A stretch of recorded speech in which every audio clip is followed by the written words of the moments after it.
Hello and welcome to Clat Possible. And let's talk about the most trending topic, which is the union budget as well as the economic survey. This particular topic is so important for each and every person in our country, but this particular video is only for CLAT and AILET aspirants.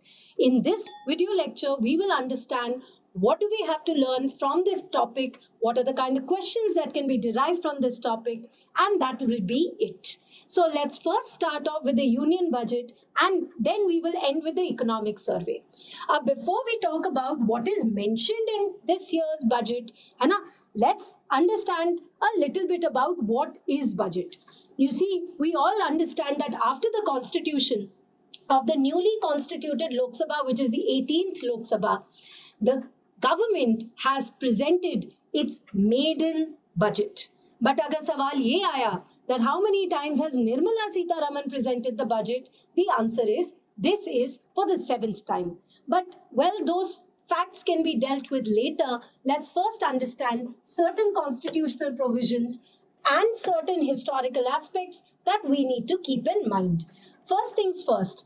Well, it'll be interesting for you to know this, and maybe some of you already do, that the term budget is not mentioned anywhere in the Constitution. So then what is mentioned? What is mentioned is annual financial statement under Article 112 of the Constitution.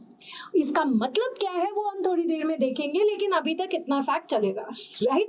Now, if we talk about the historical context of our budgets, in our country, well, the very first time that a budget was prepared, it was prepared during the British era because they thought that they were here to stay.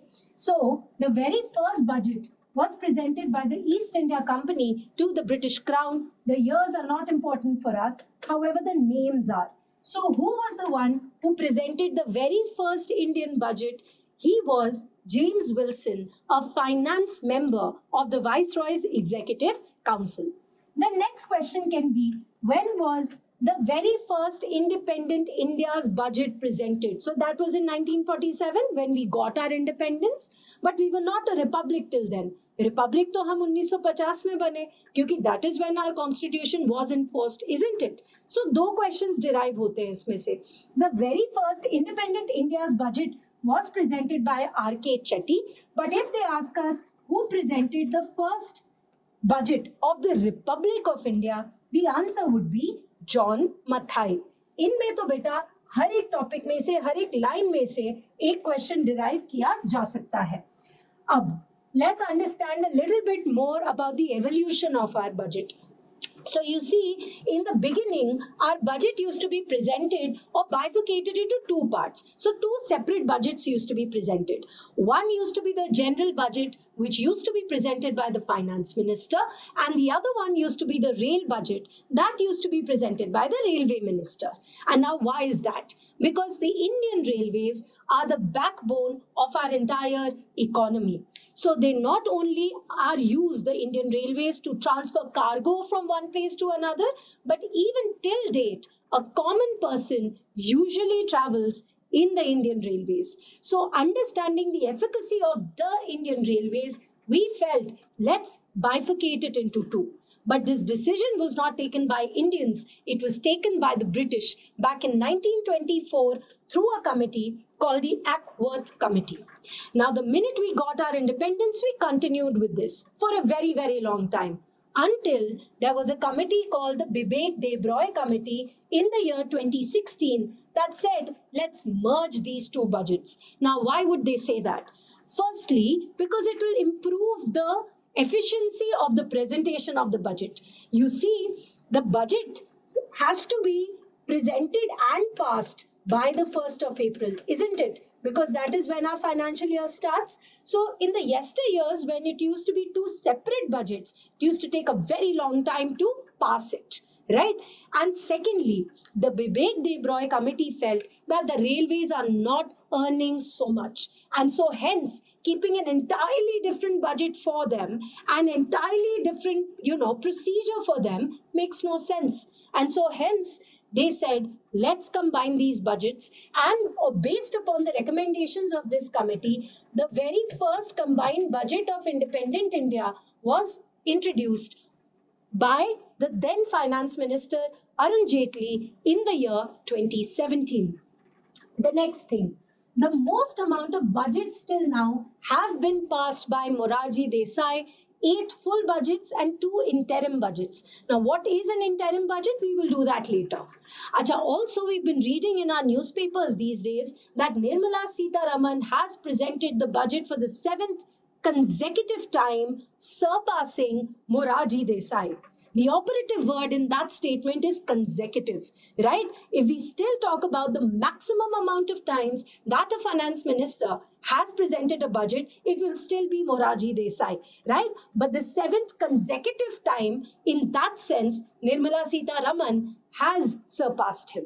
If we talk about the first female to present the budget, this was Indira Gandhi, of course, who was also the Prime Minister at the time. In fact, she's not the only Prime Minister who has presented the Union budget. There are 2 more, right? So, Jawaharlal Nehru, the first Prime Minister of our country, the longest serving Prime Minister of our country till now, Indira Gandhi, the only female Prime Minister of our country, and Rajiv Gandhi, the youngest Prime Minister of our country till now. They were, while being the Prime Ministers, also presented the Union budget.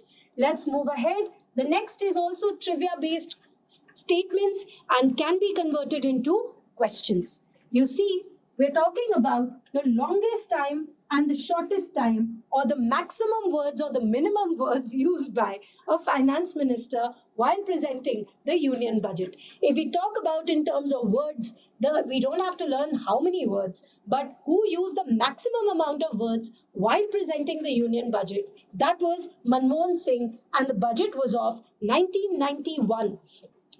The biggest, if I may say so, event or a very, very big watershed event in the economic policies of our country, which made us at least get into the race of being the best. So I'm talking about the liberalization, privatization, globalization speech. If we talk about the longest time taken, that was taken by Nirmala Sitharaman. We don't care how much, but it was in 2020, right? Around the COVID-19 pandemic time. If we talk about the shortest words ever used by any finance minister, his name is H.M. Patel, and it was done in 1977. Again, this is just information, but not to be learnt. But this is important. The shortest time duration was also by Nirmala Sitharaman. So, matlab, very multifaceted finance minister we have, and it becomes very easy for us to learn this trivia also. So, least amount of time is also Nirmala Sitharaman, and this we are talking about the February budget, the interim budget that was presented in the month of February. Now, what is an interim budget? We will do in 2 minutes, but as of now, this is what we've understood. Acha, in fact, the time and the date has also changed. You see, earlier, our budget presentation was sort of in the similar line as UK, right? Because we were very, very heavily influenced by them. Then we realized, why are we copying them? We can do this on our own, right? So hence, the time of the presentation shifted from 5 p.m. to 11 a.m. by the then Finance Minister Yashwant Sinha, a very, very important finance minister who's also brought forth a very, very important reforms in our economic sector. Date की अगर हम बात करें तो usually last working day पे पहले ये introduce होता था और फिर ये 1st February या first week of February में change कर दिया. Just to increase the efficacy, just to give you a little bit of an idea, अगर February last week में we have presented the budget, then passing the budget के लिए हमारे पास we didn't have that much time, and mind you, budget is not just presentation, you also have to pass it, and to pass it you have to discuss it, and to discuss it you have committees, and then committees present reports. It's a huge thing. It takes a long time, and in fact, when it used to be presented in the last working week of February, 1st April आ जाता था और अभी तक budget ही नहीं बना होता था. तो उस टाइम पे हम क्या करते थे वो बात की बात. But to improve the efficacy of the entire system, this was done, and it was a very, very welcoming change. If we talk about the presentation of the budget, now who presents the budget? Nirmala Sitharaman has presented it. We know it is the finance minister. But where does she present this particular budget? So she presented it in Lok Sabha The speech was in Lok Sabha and then it would be put in front of the Rajya Sabha members also. But इससे एक और चीज समझ में आती है that a minister who is a member of one house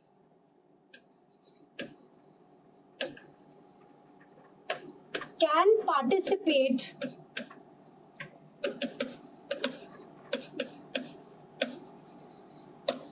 in the other house also. Please keep this in mind. But they don't have a right to vote because they are not members. तो एक minister तो होना ही चाहिए ना लोकसभा या राज्यसभा का member. अगर राज्यसभा का अगर फाइनेंस मिनिस्टर राज्यसभा की मेंबर है तो क्या वो लोकसभा में जाके can she participate in the proceedings? Yes, but she cannot vote. This is something that you can learn from here. Apart from that, who prepares the budget? So of course it has to be the finance ministry. Under the finance ministry, there is a Department of Economic Affairs, and within the Department of Economic Affairs, you have a budget division. So that is how you present the union budget. अब next चीज जो आती है वो ये है कि budget के डॉक्यूमेंट में 3 डॉक्यूमेंट्स होते हैं, and these 3 documents have 3 different purposes. Let's do it step by step. The very first one is the annual financial statement. We just done this in the very first slide. This is under Article 112, which need not be learned just yet. But college जाओगे, lawyer बनोगे, करना तो तब भी पड़ेगा, तो अभी भी कर लोगे तो कोई प्रॉब्लम नहीं आएगी तुम्हारी लाइफ में. So this particular financial statement is talking about the receipts as well as the expenditure of the government. How much has the government earned in terms of taxes, or in how much has it taken in terms of loan? What are the receipts and what are the expenditures? The second document that is presented, which is a part of the budget, is basically a permission taken by the government to withdraw money from the Consolidated Fund of India. The name of that bill is an appropriation bill and it is in the nature of a money bill. तो क्या होता है? We have a parliamentary form of democracy. ये आपको भी पता है, मुझे भी पता है, और जिसके अंदर ज्यादा अहमियत किसको मिलती है? पार्लियामेंट को. So the government cannot take out money from a fund without the permission of the parliament, especially when the fund is the Consolidated Fund of India. The Consolidated Fund of India is basically for normal expenditures of the government. We will talk about the other funds in some time, but as of now, you need to keep in mind that a permission is taken to withdraw money, and the name of that permission is an appropriation bill, which has the same nature as a money bill. And the money bill, you already know, the nature is such that Rajya Sabha की authority थोड़ी सी ले ली जाती है, जहां पे हम ये कहते हैं that Rajya Sabha has to say yes within 14 days. Yes. The third type of document is the finance bill, which is basically a permission of the government to collect taxes from the people of India and to utilize it. So, in simple language, the annual financial statement talks about the receipts and the expenditure. Appropriation bill is, please allow us to take out money from the Consolidated Fund of India, us being the government. And third is the finance bill. Kindly allow us to collect taxes from the people of India and let us use them. Let's move on. Now we are going to talk about certain terms, guys, which we have actually already done in our special sessions, which take place for the CLAT Possible students from 8 to 9 usually. And we've done basic economic terms. In fact, there is a video on the same on your LMS as well. But still, since we are talking about this topic, it becomes important for us to actually know a little bit about these terms. So let's start off with the very first one. This is a fiscal year, a financial year. A year will always have 12 months. So why couldn't this be 1st January to 31st December? Well, it could be. But in our country, the budget session itself begins in the month of February. So how can the financial year start on the 1st of January? Hence, हमारे देश में जो financial year है, वो है 1st April से लेके 31st March. Secondly, fiscal deficit. Deficit का मतलब क्या हो जाता है? कमी, घाटा, right? अब कमी किस चीज की? कि our expenditures are more and our revenue is less. So the rest of the expenditure, how does the government incur that? The government has to take a loan for it. But wait, hold on. The government cannot take copious amount of loan ऐसा ही. right? There has to be a maximum limit also assigned for it. We'll talk about that limit a little later, but right now we just have to know what is a fiscal deficit, which is basically the shortfall of revenue when you look at the expenditure, and how to get it is in terms of basically a loan. The next one is fiscal consolidation. Fiscal consolidation means that let's do our kharcha, let's do our expenditures in a way that they are more conducive for the financial health of the economy, right? Let's not do unnecessary expenditures. And through that, let's reduce our deficits and let's reduce the amount of loan or debt that we end up taking. That process in itself is known as fiscal consolidation. Let's move on. The next one is an interim budget. What is the meaning of interim? For the time being. Why do you make a budget for the time being? Well, the example is right here in front of you. We've done this before. Let's do it again. Well, it was the 17th Lok Sabha in the month of February when the finance minister had presented a budget. But she did not present it for the entire year because she did know that the Lok Sabha elections are going to take place and a new Lok Sabha shall be constituted, after which even if it is the same party, they have to take an oath again. So instead of making the budget for the entire year, they made it for a temporary time period. What is that budget called? Very simple. It is known as an interim budget. The next one is vote on account. Now, we've already discussed the fact that, sometimes what used to happen was the budget would be presented, but because of certain reasons, it could not be passed and 1st April aa jati thi. And this was usually when the budget was presented in the last working week of February. अब इस case में हम लोग क्या करते थे? इस case में हम ये कर सकते हैं कि हम पार्लियामेंट को बोले that listen, अभी तक पास नहीं हुआ budget, लेकिन 1st April शुरू हो गया. Now, one condition is you change the financial year for that year. Can you do that? You can't. So the second thing is what? The second thing is, listen, please allow us to take out some money. Meanwhile, we'll get the budget passed, and then we will, start doing the kharcha as per it. But for some duration, to run the entire country, please give us some money.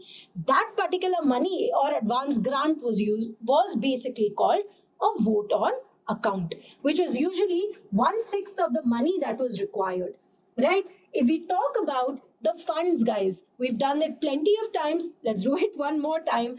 Normal kharcho wala jo fund hai sarkar ka, that is the Consolidated Fund of India. The fund that is used to take care of future uncertain events is known as the contingency fund, which has a corpus of 30,000 crore as of now. And public account fund is a fund where the subject matter is defined. Subject matters such as pension fund, right? Provident fund, defense fund, disaster fund. अब इस वाले fund में से पैसा निकालने से पहले parliament से जाके पूछने की जरूरत नहीं होती. This is done by a basic executive action. Why? Because the subject matter is already defined. Yes, that fund is meant for disaster, after a disaster happens, or it is used for paying pensions to ex-government employees. So there is no need for a parliamentary approval for the same, right? Let's move on. Now let's talk about what this particular budget has actually told us and what is important for us from our examination perspective. So first things first, guys, there are 9 priority sectors or 9 priority segments of the government in this particular budget. Now, what do we have to keep in mind? The basics are, हमने interim budget में भी बात किया था, नारी, युवा, अन्नदाता and गरीब. ठीक है, उसी के revolving ये 9 priority segments बने हैं. So the very first one is agriculture, then is employment and skill development. So much so that the government has also come up with another concept. It has not been fleshed out yet, but they say they are going to train 1 crore youth. They are going to allow them to get internships in the next 5 years in the top 500 companies of our country. वो companies कौन है नहीं पता, वो youth कौन है नहीं पता, वो undergraduates है, graduates है, school dropouts है नहीं पता, पर intention is clear. Not only are we focusing on employment, we are also focusing on employability, right? The next thing is inclusive human resource development, and social justice. Not only just one gender. We are not going to look at any one particular type of category, despite your gender, your sexual orientation, your caste, your tribe, you will get a job. And that is what is inclusivity in the workforce. In fact, wonderful schemes have been introduced just aiming towards women empowerment in this particular year. Then is manufacturing and services sector. Any developing country will always focus on two things: manufacturing and infrastructure. And that is what they have also done. Next is urban development. Urban development क्यों? Because populous country है, sustainable cities बनानी है, तो urban development तो करनी पड़ेगी. Energy security is also very important, because we can't just today, in today's time, we can't only focus on development. We have to focus on sustainable development. So affordable and clean energy. You are realizing what I'm trying to tell you. This is also aligned with the Sustainable Development Goals given by the United Nations General Assembly. Let's move on. The next is infrastructure, innovation, and research and development. पर यही तो हम लोगों ने एक SDG में भी पढ़ा था, infrastructure, innovation, yes or no. So that is what we are trying to do even here. And next generation reforms, keeping in mind the change in the technology, the fast pace of the change in technology. And we'll just talk about what all that includes. So these are the 9 priority segments. Let's go on. Now, we already know what is a fiscal deficit. If in case you've missed that part of the video, kindly go back to that, read that first, understand it, come back here. So the revised target for the year, financial year 24 to 25, we have, the government has said we will take less loan. पहले क्या बोला था? 5.1% of GDP. अब क्या बोला है? 4.9%. ये किसमें बोला था? This was introduced in the interim budget that was presented by Nirmala Sitharaman in the 17th Lok Sabha, right, in February. And this is right now. So this is important. In fact, by the next year, financial year 25 to 26, we aim to reduce it even further to 4.5%. Just to give you a basic idea, there is an act called the Fiscal Responsibility and the Budget Management Act of 2003, which was also, by the way, introduced by Finance Minister Yashwant Sinha, wherein the target is 3% of GDP. So, hum target ke paas thoda karke we are getting into that. We are going to ask for less loans. This will lead to fiscal consolidation, right?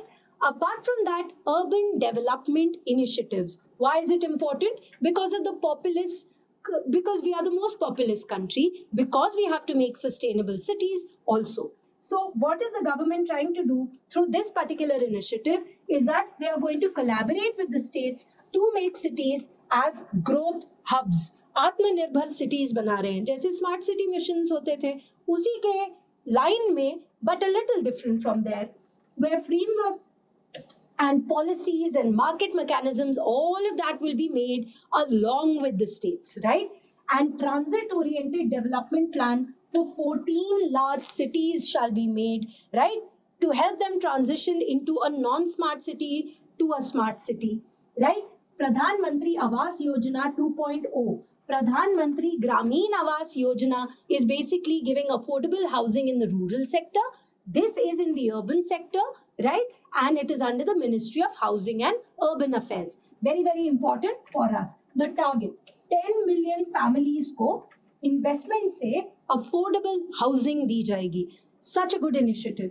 Then encouraging states to reduce stamp duties for women. Now this not only ensures that there is incentive to buy property, but there is incentive to buy property in the name of a woman instead of a man. So it leads to women empowerment. It reduces the kind of insecurity that females have because they will now have assets on their name. And the incentive will be कि stamp duty considerably reduce हो जाएगी. And finally, digitization of urban land resources. कितने land resources हैं और उनकी GIS mapping भी करना. Yes. Let's move on. The next thing that the government is focusing on, and as it should, is infrastructure and industrial development. So industrial park development shall be done एक ऐसी type की जगह जहाँ पे एक industry को बनाने से, चलाने से, मेंटेन करने का तक हर एक चीज अवेलेबल हो, ताकि it becomes very very easy to create industrial hubs in our country. So this will be in or near 100 cities. 12 additional parks are being established under the National Industrial Corridor Development Program, which is your homework. Read a little bit about it. I've told you exactly what it does, but read more about it. It'll make it more interesting.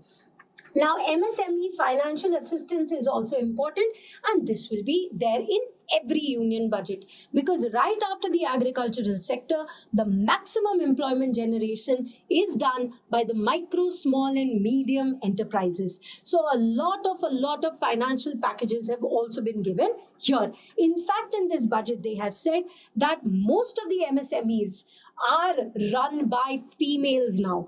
Again, women empowerment, right? Most of the mudra loans beta MSME के लिए नहीं, सिर्फ micro units के लिए होते हैं.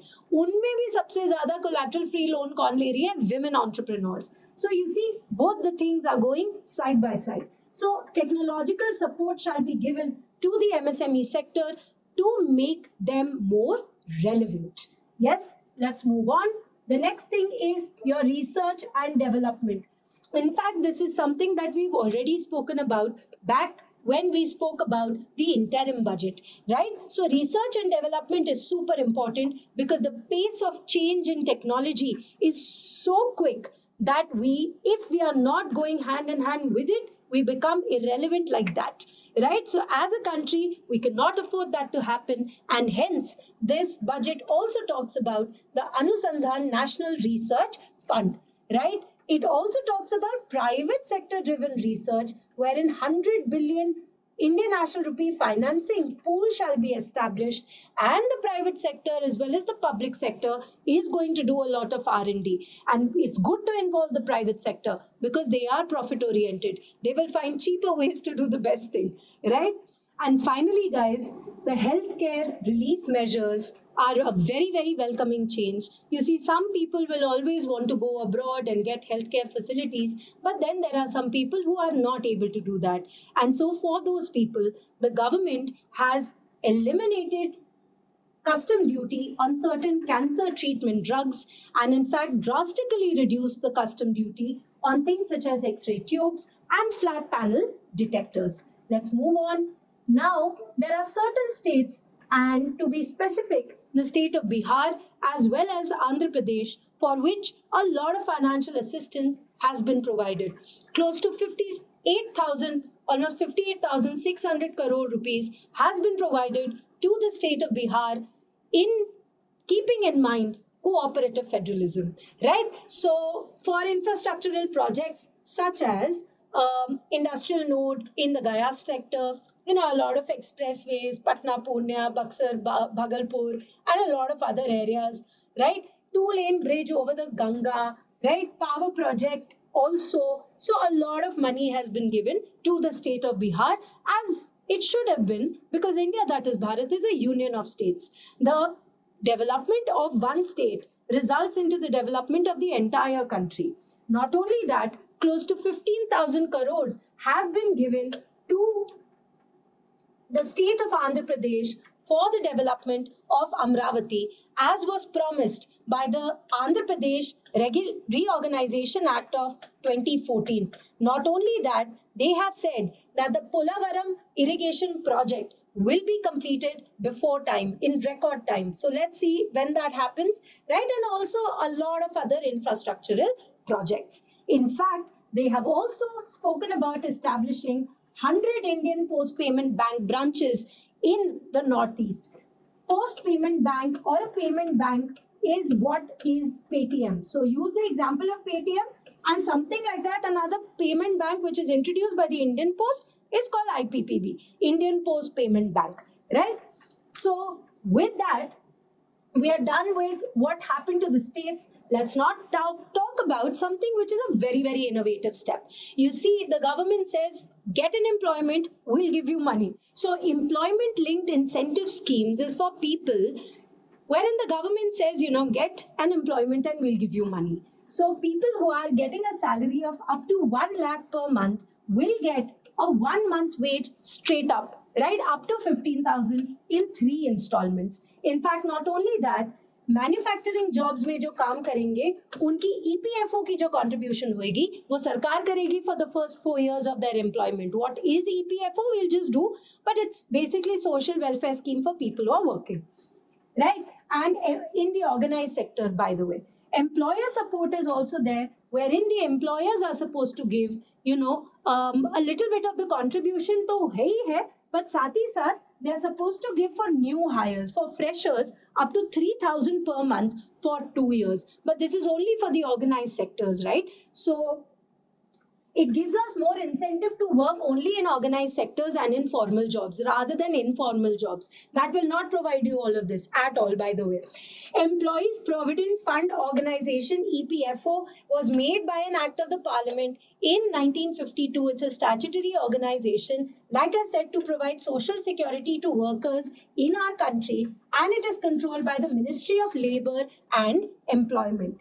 And now we come to the next one, which is talking about not just employment, but also employability, skill development of the people working in our workforce. So skill development in the sense they are planning to train 2 million youth over the next 5 years, upgrade industrial training centers. We've already spoken about the internship opportunities that they are talking about. They will also give skill-based loans, right, for skill development, monetary support for people who want to study, who want to get into higher education, but only those who are not covered under any scheme. ऐसा नहीं कि इस भी scheme का benefit मुझे और वो भी सारे schemes मेरे लिए. It's not like that, right? So people who are not covered, it is for them. And now we finally come to that portion of the budget, which is basically the only thing that people usually look at, which are taxes, right? So they have sort of considerably reduced the tax rates for people who are earning an annual income between 3 to 7 lakhs, who will now come into the tax slab of 5%. Decriminalization of TDS. Tax deducted at source एक ऐसा तरीका है जिसमें if you're the boss and you're paying me a salary, you cut a little bit of that portion and you give it on my name to the government. Whereby the government not only knows that you as a boss is paying me that much money, but you have the capacity to pay that much. That means you have the capacity to pay way more taxes. So that is how the government tries to, sort of look at the employer as well as the employee. But if you don't end up paying it, I mean, of course, there has to be an end limit before you have to pay your TDS. But if you don't do that in some stipulated time period, then it will not be considered a criminal offense, thereby making it easy to do business, right? So they have simplified and rationalized it. No angel tax whatsoever. Angel tax agar nahi hai, to this is like a breath of fresh air for startups, let me tell you. Because angel tax was basically by an angel investor, वो बेचारे को कम पैसा देना पड़ता था ताकि वो tax ना दे, और स्टार्टअप को कम पैसा मिल रहा तो वो बेचारी स्टार्टअप करेगी भी क्या. So now the government has said खुला पैसा दो, not a problem at all, no angel tax will be applied. So that is a good thing for startups who are basically job creators in our economy. And finally, guys, that was it about the union budget. Let's discuss a little bit about the economic survey. Economic survey is basically the report card of the previous year. Union budget is basically a future-oriented document, right? So that is why the financial year that we use over here is 23 to 24. And it is basically to analyze the economic performance of the country. It is prepared by the Economic Division of the Department of Economic Affairs under Finance Ministry. Budget Division prepares the budget. Economics Division prepares the economic survey. And it is actually under the supervision of Chief Economic Advisor, who right now is V. Anantha Nageshwaran. Right? आपका homework है कि थोड़ी देर तक ना ये economic survey plus budget same document होता था. कौन सी ईयर में ये अलग अलग हुए ये आप बताइए. ये यूजुअली एक दिन पहले दिया जाता है बजट उसके बाद. Now, in the economic survey of 23 to 24, what are the things that we have to keep in mind? Firstly, that projected real growth is 6.5 to 7%. And, this is what was thought. And actual growth was way more. Okay? And inflation front, maybe they have said a considerable reduction of inflation. Here, the data is important. You will learn it.